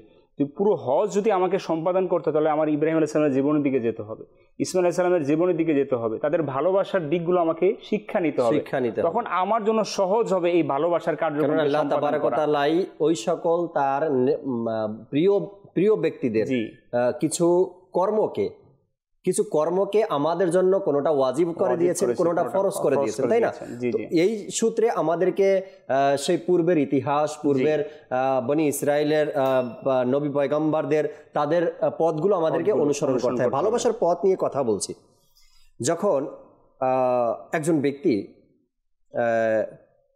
খানায় কাবার তাওয়াফ করে, এরপরে পরবর্তী যে কাজগুলো থাকে, আপনার মিনাতে যাওয়া, মুজদালিফাতে যাওয়া, এরপরে আপনার যদি কোরবানি দেখি, প্রত্যেকটা পথে পথে, প্রত্যেকটা ঘাটে ঘাটে, প্রত্যেকটা জায়গায় জায়গায় তারা কিন্তু ভালোবাসার পথ খুঁজে। কেন খুঁজে? আচ্ছা, যখন আমরাও যখন কোনো কাজ করতে যাই, তো বড় কাউকে না কাউকে ফলো করি যে সে এই কাজটা কিভাবে করে সাকসেস হয়েছে। ঠিক ওই সকল মহান ব্যক্তিরা যখন হজে যায় বা উমরাতে যায়, উমরাতে তো এত কিছু থাকে না, হজের ব্যাপারে হুকুম হাকামগুলো বেশি। তখন তারা খুঁজে যে এই কাজটা কার দ্বারা হয়েছে, কে করেছে, কোন নবী বা কোন মহান সত্তা করেছেন। যেমন সাফা মারওয়ার কথা, মহান সত্তা একজন মনীষী, তার করা কাজটাকে আল্লাহ তাবারক ওয়া তাআলা উম্মতে মুহাম্মাদের উপর নির্ধারিত করে দিয়েছেন যে তোমাকে করতে হবে এটা। যখন কোনো ব্যক্তি এটা খুঁজে তখন সে প্রেম আর ভালোবাসা নিয়েই করে। আল্লাহ তাবারক ওয়া তাআলা আমাদের উপর এটা ওয়াজিব করেছেন, কোনো কাজটা আবার ফরজ করে দিয়েছেন। জায়গাটাই তো ভালোবাসার জায়গা, জায়গাটাই ভালোবাসা, এমন একটা ভালোবাসার জায়গা এখানে। আল্লাহ পাক এটাকে তো কোরআনের মধ্যে নিরাপদ স্থল হিসেবে আল্লাহ তাআলা ঘোষণা দিয়েছেন। এটার বাউন্ডারি, এটা হেরেমে কাবাটা হচ্ছে নিরাপদ স্থল, নিরাপদ। এখানে যেই আসুক না কেন সে নিরাপদে থাকবে, তার জন্য নিরাপত্তার ঘোষণা দেওয়া হয়েছে। আপনি যদি বনি ইসরায়েলের ঘটনা দেখেন তাহলে দেখা যায় যে আল্লাহ পাকের হেরেমে কাবার এটা এমন একটা জায়গা যে জায়গার মধ্যে বনি ইসরায়েলের তো আগে এমন একটা তাদের শরীয়তের হুকুম ছিল এরকম যে গুনাহ করার সাথে সাথে তার আযাব নিক্ষেপ হতো, তার আযাব চলে আসতো, নিদর্শন পড়ে যেত তাদের চেহারার উপরে, কর্মকাণ্ডে, আসমান থেকে তাদের জন্য আযাব নিক্ষেপ হতো। এমন একটা বনি ইসরায়েলের উম্মতের কথা কিতাবের মধ্যে এসেছে। আমির আহলে সুন্নাহ সেটা নেকির দাওয়াতের কিতাবের মধ্যে এনেছেন যে এরকম যে যখন বনি ইসরায়েলের কোনো উম্মত গুনাহ করত তখন ওই গুনার শাস্তি হিসেবে কোনো একজন ফেরেশতাকে নিযুক্ত করে দেওয়া হতো তার আযাবের জন্য, এবং তার জন্য একটা তার নাম খোঁচাইকৃত পাথর লিখে দেওয়া হতো যে এই পাথর নিক্ষেপ করার দ্বারা তাকে ধ্বংস করে দেওয়া হবে, তাকে নিঃশেষ করে দেওয়া হবে। তো কিতাবের মধ্যে পাওয়া যায় এরকম, যখন নেকির দাওয়াতের কিতাবের মধ্যে ঘটনাগুলো সুন্দর রয়েছে যে যখন বনি ইসরায়েলের কিছু গুনাহগার তারা আল্লাহ তাআলার সাথে এমন নাফরমানি করেছে যে তাদের জন্য আযাব চলে এসেছে, হুকুম চলে এসেছে, ওই মুহূর্তে যখন আযাবের ফেরেশতারা চলে আসলো তার নির্ধারিত আযাব দেওয়ার জন্য, তখন দেখলো যে ওই ব্যক্তি যার জন্য আযাব নির্ধারিত সেই হেরেমে কাবার বাউন্ডারির ভিতরে। এমন জায়গার মধ্যে এখন ফেরেশতার কিছু করণীয় নাই, যেহেতু আল্লাহর ঘোষণা এটা নিরাপদ স্থল, এটা ভালোবাসার জায়গা, এখানে তো কোনো আক্রমণ চলবে না, এখানে কোনো আযাব হবে না, এখানে যেই আসুক যত বড় নাফরমান আসুক এখানে আযাব আসবে না। ওই ফেরেশতা ততক্ষণ পর্যন্ত ওইখানে অপেক্ষমান যে কখন সে হেরেমের হেরেম থেকে বাহিরে চলে আসবে, বাউন্ডারি থেকে বাহিরে চলে আসবে। যখন সে বাউন্ডারি থেকে চলে আসছে তখন তাকে আযাব নিক্ষেপ করা হয়েছে। এটা কেমন জায়গা, এটা কেমন ভালোবাসার জায়গা যেখানে আল্লাহ পাকের হুকুম রয়েছে গুনাহ মাফের জন্য শর্ত রয়েছে, এখানে গুনাহ মাফ হবে, ক্ষমা প্রাপ্তির মাধ্যম হবে এই ভালোবাসার পথের মধ্যে। এটাও নিষেধ করা হয়েছে যে এমন চিন্তা ভাবনা করা আমার গুনাহ কি মাফ হলো কিনা, এই চিন্তা করাও সেখানে নিষেধ করা হয়েছে। যে চমৎকার টপিকটা আপনি নিয়েছেন যে হেরেম শরীফ পবিত্র জায়গা, নিরাপদ জায়গা, এখানে হয়তো অনেকের জন্য নতুন তথ্য হতে পারে এটা। যখনই আমরা হেরেম শরীফের কথা বলি এখানে উল্লেখ করি হারামাইন তাইয়্যিবাইন, অর্থাৎ উভয় হেরেম পবিত্র, পাক ও পবিত্র জায়গা, উভয় হেরেম। এখানে মক্কা এবং মদিনার কথা উল্লেখ করা হয়েছে। আল্লাহ তাবারক ওয়া তাআলা মক্কা এবং মদিনাকে উভয় জায়গাকেই কিন্তু এই নিরাপত্তার স্থান বানিয়ে দিয়েছেন। আল্লাহ রসুল মকবুল সাল্লাল্লাহু তাআলা আলাইহি ওয়াসাল্লাম যখন হিজরত করে মদিনাতুল মুনাওয়ারাতে গেলেন, তো সেখানে সাহাবা একরাম কিছুদিন পরে সাহাবা একরাম একটু আল্লাহ রসুলের দরবারে অভিযোগ নিয়ে আসলেন, ইয়া রাসূলুল্লাহ এখানে গরম বেশি, ইয়া রাসূলুল্লাহ এখানের মাটি চাষাবাদ হয় না, ইয়া রাসূলুল্লাহ এখানে অভাব বেশি। আল্লাহ রসুল সাল্লাল্লাহু আলাইহি সাল্লামকে বলেন, ইয়া রাসূলুল্লাহ দোয়া করেন আমাদের জন্য, মাটি যেন নরম হয়ে যায়, চাষ হয়, গরম যেন কমে যায় এবং শান্তিতে যেন বসবাসের একটা জায়গা হয়ে যায়। আল্লাহ রসুল মকবুল সাল্লাল্লাহু আলাইহি সাল্লাম দোয়া করে দিলেন, আল্লাহ এখানের জমিনকে নরম করে দাও, চাষ যেন হয় এমন করে দাও, ঠান্ডা হাওয়া দিয়ে দাও, মক্কাতুল মুকাররমার চেয়েও বসবাসের উপযুক্ত করে দাও, অর্থাৎ ওখানের চেয়েও এখানে যেন বসবাসের উপযুক্ত জায়গা ভালো হয় এমন আল্লাহ রসুল সাল্লাল্লাহু আলাইহি সাল্লাম মদিনাতুল মুনাওয়ারার জন্য দোয়া করেছেন।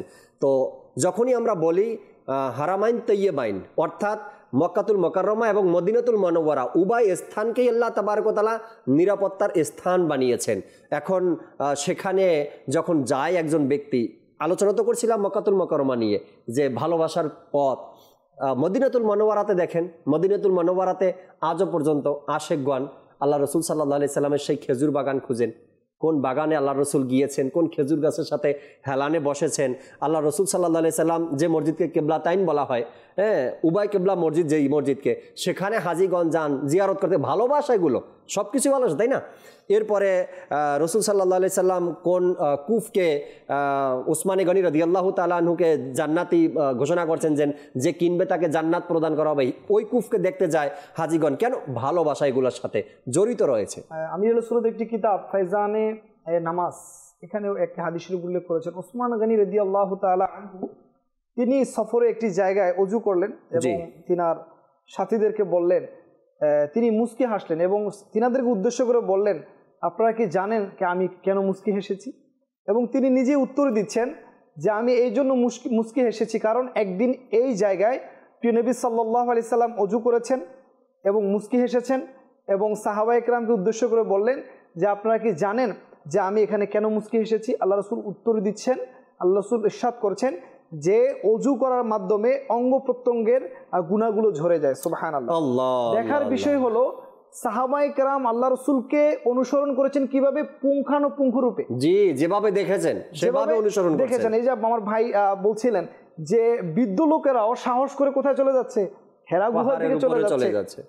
আপনার বিভিন্ন পাহাড়ে উঠছেন, স্মৃতি বিজড়িত অঞ্চলগুলোকে দেখছেন। এগুলো কেন? এই মুহাব্বতগুলো আসলে আমাদেরকে সাহাবায়ে কেরাম শিখিয়েছেন, আউলিয়ায়ে কেরাম শিখিয়েছেন এবং আল্লাহও শিখিয়েছেন। হ্যাঁ, আল্লাহ শিখিয়েছেন। হ্যাঁ, আল্লাহ তাআলাও এই তিনাদের সাথে সম্পর্কিত বস্তুগুলোকে গুরুত্ব দিয়েছেন। যেমন আমরা মক্কাতে যখন যাই সেখানে আমরা অবশ্যই আমরা যে ইব্রাহিম আলাইহিস সালামের পায়ের ছাপ সম্বলিত যে পাথর মাকামে ইব্রাহিম, আল্লাহ তাআলা কোরআন মাজিদে এটাকে মুসল্লা বানানোর জন্য বলেছেন, সুবহানাল্লাহ, নামাজের জায়গা বানানোর জন্য বলেছেন। জি, তাওয়াফের পরে সেখানে গিয়ে 2 রাকাত নামাজের হুকুম, অর্থাৎ মানুষ তাওয়াফের পর নফল নামাজগুলো এটাকে এমন ভাবে পড়বে যাতে পাথরটা কাবা এবং যিনি নামাজ পড়ছেন এর উভয়ের মাঝখানে পড়বে। আচ্ছা, প্রশ্ন, কারণ কি? এটা হাজারো পাথর তো মক্কা শরীফের মধ্যে আছে, এই মকামে ইব্রাহিমকে কেন সামনে রেখে নামাজ পড়বেন? কারণ এই পাথরের সাথে প্রিয় নবী আল্লাহ তাআলা প্রিয় নবী হযরত ইব্রাহিম আলাইহিস সালামের সম্পর্ক হয়ে গেছে। ভালোবাসার ব্যক্তির পা লেগেছে, স্পর্শ লেগে গেছে। জি জি, অর্থাৎ ভালোবাসার ব্যক্তির সাথে সম্পর্কিত বস্তুগুলো ভালোবাসার পণ্য হয়ে যায়, বস্তু হয়ে যায়। এই জন্য এখান থেকে আমাদের শিক্ষা যে আমাদের প্রিয় নবী সাল্লাল্লাহু আলাইহি ওয়াসাল্লাম সহ আউলিয়ায়ে কেরাম, সাহাবায়ে কেরাম, ওনাদের সাথে যেই বস্তুগুলো সম্পর্কিত এগুলোকে আমাদেরকে সম্মান করা উচিত। কারণ আরেকটি এখানে আমাদের একটি আকীদা আমি শেয়ার করি, সেটা হলো আমরা যখন মাকামে ইব্রাহিমকে মাঝখানে রেখে নামাজ পড়ব, অবশ্যই এটা তাজিম খেয়াল আমার মধ্যে থাকবে, ঠিক না? আমার কি নামাজ ভঙ্গ হয়ে যাবে? না, বরং আল্লাহ তাআলার আপনি আদেশ যদি পালন করেন তাহলে আপনাকে এটা সামনে রাখতেই হবে। তাহলে এতে করে নামাজে কোনো সমস্যা হবে না, বরং নামাজ পাকাপুক্ত হবে। এখান থেকে আরেকটি আকীদা হলো আল্লাহ রাসূল সাল্লাল্লাহু আলাইহি ওয়াসাল্লামের ধ্যান নামাজে আসলে নামাজ ভাঙবে না, বরং নামাজ আর মজবুত হয়ে যাবে। যখন আমরা নামাজের মধ্যে সালাম দিই, আত্তাহিয়াতু মধ্যে আসসালামু আলাইকা আইয়ুহান নবিয়্যু, তো এখানে আল্লাহ নবী সাল্লাল্লাহু তাআলা আলাইহি ওয়াসাল্লামকে সালাম দেওয়া এবং এই প্রসঙ্গে চমৎকার হাদিসে পাকও আছে। সাইয়েদা আলা হযরত রাহমাতুল্লাহি তাআলা আলাইহি এই ব্যাপারটাতে আরো ক্লিয়ার করেছেন। একটু ভিন্ন প্রসঙ্গে আলোচনা করতে চাই, যেহেতু নূর হোসেন ভাই, হাসান মাদানী ভাইও আছেন। ভালোবাসার পথ আজকের বিষয়। এই ভালোবাসার পথকে অতিক্রম করতে গিয়ে, এই ভালোবাসার পথে সফর করতে গিয়ে অসংখ্য ঘটনাও কিন্তু কিতাবের মধ্যে বর্ণিত রয়েছে, তাই না? একটা আশিকে রাসূলের ঘটনা আমি আপনাদেরকে শ্রবণ করাই। মাশাআল্লাহ, আপনি শুনছেন, এটা হয়তো জানেন, দর্শকবৃন্দরাও অনেকেই জানে। হিন্দের অর্থাৎ ভারতের একটা আশিকে রাসূল ছিল। সে পাথরগ্রস্ত, পাথরের কাজ করত, পাথরগ্রস্ত। আর ওই খোদাইয়ের কাজ করতেন, হ্যাঁ, পাথর খোদাই ডিজাইন করতেন, পাথরে ডিজাইন করত। তো ওই ব্যক্তিটা দালাইলুল খায়রাত একটা কিতাব আছে দুরূদ শরীফের উপরে, তার ওই কিতাবটা মুখস্থ ছিল। আল্লাহ আল্লাহ। সে যখন পাথর খোদাই করত, তখন একটা পাথর যখন খোদাই করত, তখন দালাইলুল খায়রাতের এক খণ্ড পড়ে নিত।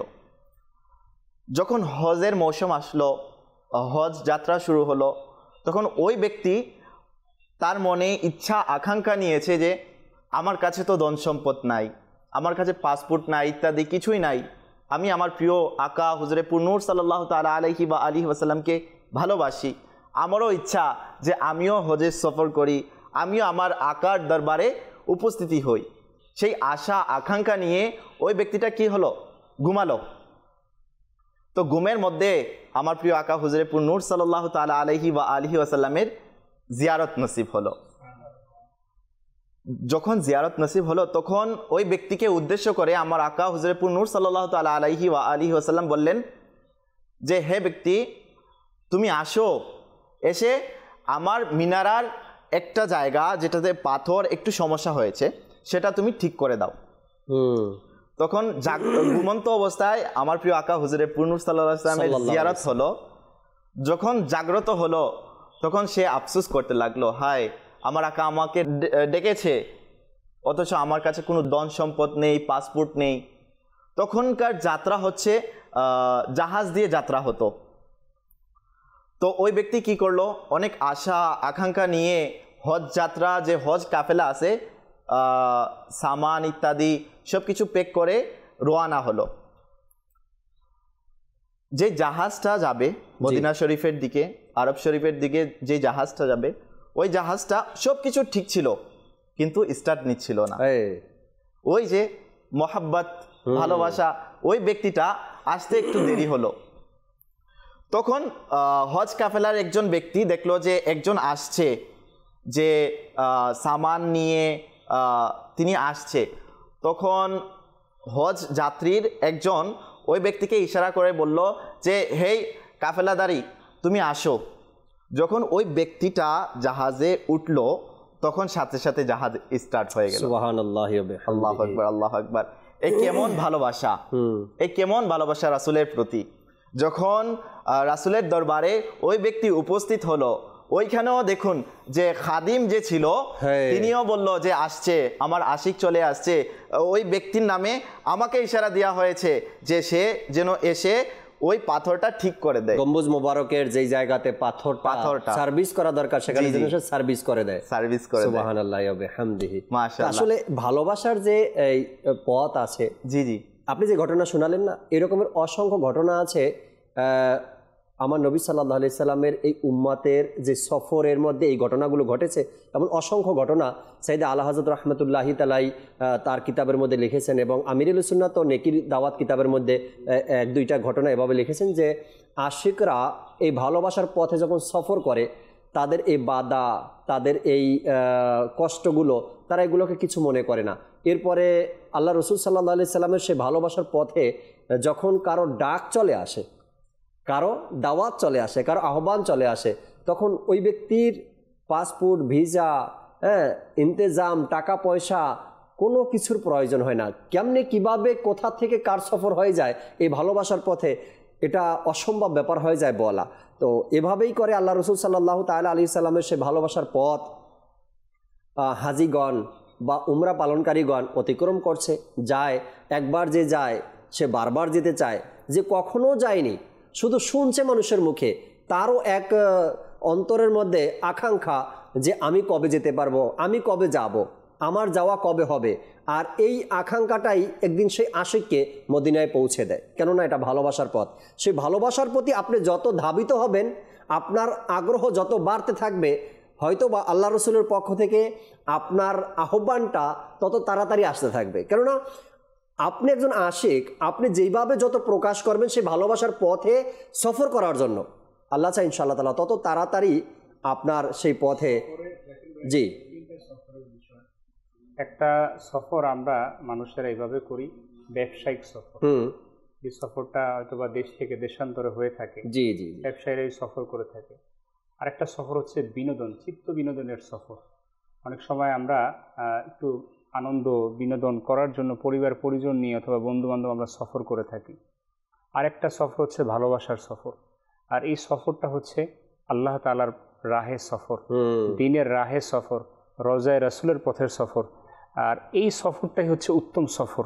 দেখুন, মক্কায় মুকাররমা মদিনাতুল মুনাওয়ারার ব্যাপারে হাদিসের কিতাবের মধ্যে এমনও এসেছে যে 3 ধরনের শ্রেণী এই সফরের মধ্যে আসবে। কেউ মক্কায় মুকাররমায় আসবে ব্যবসায়ের নিয়তে, আরব দেশের মধ্যে অসংখ্য ব্যবসায়ী কিন্তু এখনও যাচ্ছে, যাওয়া আসার মধ্যে আছে। কেউ যাচ্ছে ঘোরাফেরার জন্য যাচ্ছে, যে আমার টাকা আছে, আমি এই টাকাকে খরচ করি, আমি তো সব দেশে ঘুরলাম, এবার মক্কা মদিনাটাও দেখে আসি। এই যে দুইটা সফর। আর যেই সফরটা মূল সফর, সেটা হচ্ছে ভালোবাসার সফর। এই নিয়তে যে বের হয় না, তখন তার সফরটা একেবারে আসল সফর হয়। এখন আমি আপনি কোন সফরের নিয়তে যাচ্ছি, এটা হচ্ছে দেখার বিষয়, যে আমার সফরটা কি ব্যবসায়িক সফর হচ্ছে। অনেকে কিন্তু এইভাবে যায় ব্যবসায়ীরা, যে আমি কিছু আসার সময় আমার তো 30-35 কেজি ওজন থাকবে টিকিটের মধ্যে, তা আমি ওইটাকে ওইভাবে করে নিয়ে আসবো, যাতে করে আমার একটা লাভও হয়ে যায়, লভ্যাংশ হয়ে যায়। কেউ আবার চিন্তা করে, অনেক তো দেখেছি সোশ্যাল মিডিয়ার মাধ্যমে, এবার একটু স্বচক্ষে দেখে আসি, একটু অনেক বিনোদনের জায়গাও হয়েছে শুনলাম, তো এটার জন্য আমি সফরটা করে আসি। কিন্তু যারা আশিকে রাসূল না, যারা আশেকে খোদা, আল্লাহ তাআলার প্রেম যাদের অন্তরে, রাসূল সাল্লাল্লাহু আলাইহি ওয়াসাল্লামের প্রেম যাদের অন্তরে, তাদের সফরটা হয় ভালোবাসার সফর। ভালোবাসার পথে তখন তারা রওনা হয়। তখন এই সফরটা যখন সে শেষ করে, তখন এই সফরের স্মৃতিচারণ সে ভুলতে পারে না। সে তার মৃত্যু অবধি পর্যন্ত, এই যখন আজকে আমাদের হুজুর রাশেদ মাদানী হুজুর মাশাআল্লাহ নাত পড়ছিলেন হামদে বাড়ি, তারা প্রত্যেকটা দৃশ্যপট চোখের সামনে ভেসে আসছিল, জাকির ভাই ভেসে আসছিল। এই দৃশ্য আপনি কখনো ভুলতে পারবেন না। আমি কিন্তু অনেক সফরই করেছি, বাংলাদেশের বহু জায়গায় আমি গিয়েছি, কিন্তু এইগুলো কিন্তু এখন মাথার মধ্যেও নাই, কি দেখেছি না দেখেছি খেয়ালও নাই। কিন্তু মক্কা মদিনার সফরটা এমন একটা সফর যেটা অন্তর থেকে যায় না, যেটা খেয়াল থেকে যায় না, এটা এমন ভাবে গেঁথে যায়। আল্লাহ রাসূলের দয়া এমন থাকে যে আশেকে রাসূলের অন্তর এমন গেঁথে যায়, যখন এটার আলোচনা হয় তখন চোখের সামনে সেটা ভেসে ওঠে। এই সফরটা আমার আপনার অন্তরের মধ্যে ওইভাবে তৈরি করা উচিত যে আমি ওই সফরের মুসাফির হব, এই পথে আমিও রওনা হব। তাহলে আমাকে ওই যে আপনি যেটা বললেন না, টাকা পয়সা লাগে না, প্রেম ভালোবাসাটা, যত প্রেম ভালোবাসাকে আমি বৃদ্ধি করতে পারবো আমার অন্তরে, ততই আমার জন্য যাওয়াটা সহজ হয়ে যাবে। একজন ব্যক্তি 2024-এর ঘটনা, একজন ব্যক্তি বললেন কি, আমার জীবনে আমি তো কত পৃথিবীতে কত রাষ্ট্রেই কত দেশেই সফর করছি, কিন্তু মদিনাতুল মুনাওয়ারার সফর ওটা তো সেরা ছিল আমার জীবনে। তিনি বললেন যে আমার এত বয়স হয়ে গেছে, কখনো কেউ এই ব্যাপারে আমাকে উৎসাহই দেয় নাই, এই ভালোবাসার পথে সফর করার ব্যাপারে আমাকে কেউ কখনো উৎসাহই দেয় নাই। আচ্ছা, যখন উৎসাহ পেলাম দাওয়াত ইসলামী থেকে পেলাম, যখন সফরে গেলাম মনে করলাম যে আমার জীবনের সবচাইতে সেরা সফর এটা ছিল। আর কি করছি আর না করছি সবকিছু ভুলে গেছি, কিছুই মনে নাই। কিন্তু এই ভালোবাসার পথে যখন আমি সফর করছি, তখন এটা আমার অন্তরের মধ্যে গেঁথে আছে, কি একটা সফর আমার জীবনে ছিল। এই কিছুদিন আগে আমার এক বন্ধু, সে উমরা করে এসেছে, সে কোনো আকিদা কোনো এইভাবে তার কোনো ওরকম জ্ঞান নাই, নলেজ নাই। তো এটা আমার জন্য একটা অনেক বড় মেসেজ তার কাছ থেকে আমি নিলাম যে আসলে মদিনা এটা কেমন শহর, ভালোবাসার শহর। শুধু আমরা যারা আশেকের রাসূল তারাই তো আমরা শুধু মদিনা মদিনা করি, অনেকে আমাদের দিকে আঙ্গুল তোলে যে ভাই এত মদিনা মদিনা কেন করি আমরা।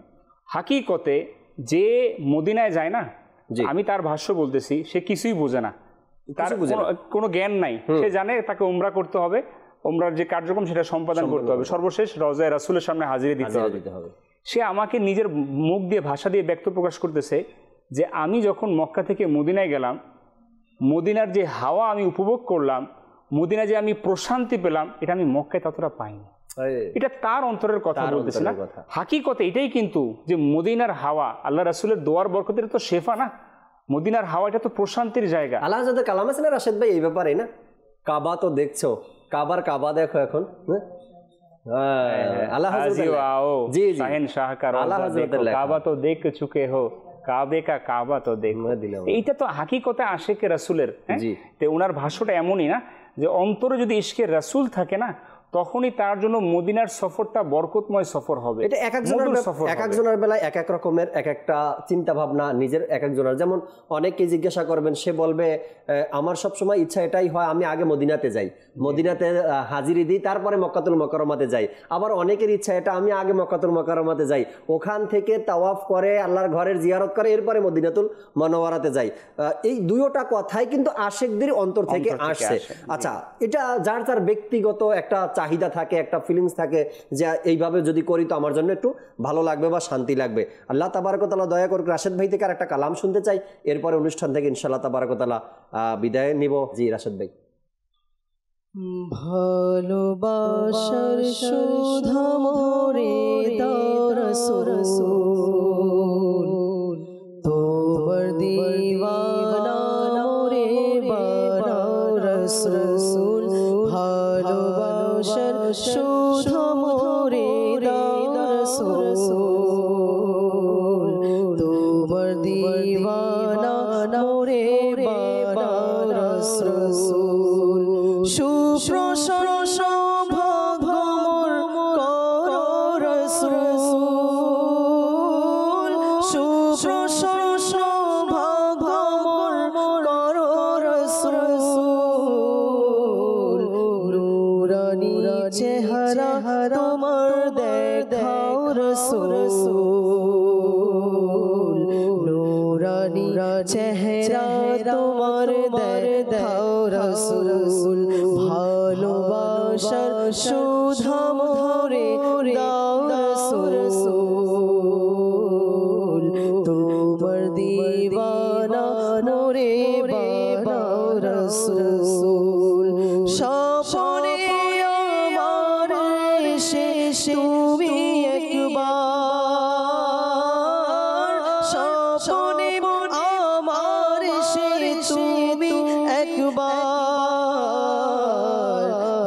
দিদারের সুধা আমারে দাও রাসূল দিদারের সুধা আমারে দাও রাসূল ভালোবাসার সুধা মোরে দাও রাসূল তোমার দিওয়ানা মোরে বানাও রাসূল গুনাহের রোগী এলো তোমার দ্বারে ইয়া রাসূলুল্লাহ ইয়া হাবিবাল্লাহ গুনাহের রোগী এলো তোমার দ্বারে তুমি মোরে সুস্থ করে দাও রাসূল তুমি মোরে সুস্থ করে দাও রাসূল সারা জীবন যেন তোমার নাম লিখি সারা জীবন তো যেন তোমার নাম লিখি সব বাধা মোর দূর করে দাও হে রাসূল সব বাধা মোর দূর করে দাও রাসূল ভালোবাসার সুধা মোরে দাও রাসূল তোমার দিওয়ানা মোরে বানাও রাসূল। যদি পৃথিবীতে হাদিসে পাকও শুনলাম মোবাল্লিগে দাওয়াত ইসলামী থেকে, এবং কোরআনে পাকের মধ্যে আল্লাহ তাবারক ওয়া তাআলা আল্লাহ রসুল সাল্লাল্লাহু আলাইহি সাল্লামকে ভালোবাসার কথা ইরশাদ করেছেন, আর হাদিসে মোবারকার মধ্যে আল্লাহ রসুল সাল্লাল্লাহু আলাইহি সাল্লাম নিজেও ভালোবাসার কথা ইরশাদ করেছেন। পৃথিবীতে যদি আমার কাছে সবচাইতে ভালোবাসার কেউ থেকে থাকে তবে সে আমার নবী। কারণ মৌতের সময় আমার নবীকে লাগবে, কবরে রাখলে আমার নবীকে লাগবে, কিয়ামতের ময়দানে উঠতে গেলে আমার নবীকে লাগবে, পুলসিরাত পার হতে গেলে আমার নবীকে লাগবে, মিজানের কাছে আমার নবীকে লাগবে, সব জায়গাতে আমার নবীকে লাগবে। আর সেই নবীকেই পৃথিবীতে যদি সবচাইতে কাউকে বেশি ভালোবাসতে হয় তো আমার নবীকে ভালোবাসতে হবে। আর এই ভালোবাসার আলোচনা, ভালোবাসার কথা আপনি যত বেশি শুনবেন, আল্লাহ চায় আপনার অন্তরের মধ্যে আমার নবীর প্রেম ভালোবাসা তত বাড়তে থাকবে। দর্শক, আগামী পর্বে আবারও উপস্থিত হব নতুন একটি বিষয় নিয়ে, এই চমৎকার অনুষ্ঠানে আলোচনা করব। ততক্ষণ পর্যন্ত মাদানী চ্যানেলের সাথেই থাকুন। সাল্লু আলাল হাবিব সাল্লাল্লাহু তাআলা আলা মুহাম্মদ সাল্লাল্লাহু তাআলা আলাইহি ওয়াসাল্লাম। বড় আশা যে মনে